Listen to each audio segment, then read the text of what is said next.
ba kasalanan ng batang ito para ang kinuwang katawan niya?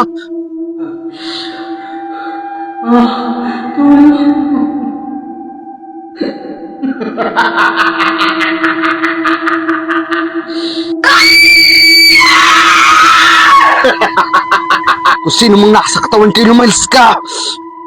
Akin na ang katawan na to. Walang lugar ang mga kadiliman sa mundong ito.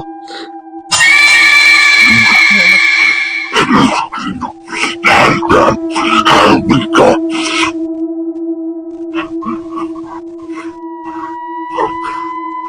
In Jesus' name, sa pangalan ni Jesus, umalis ka sa katawang yan!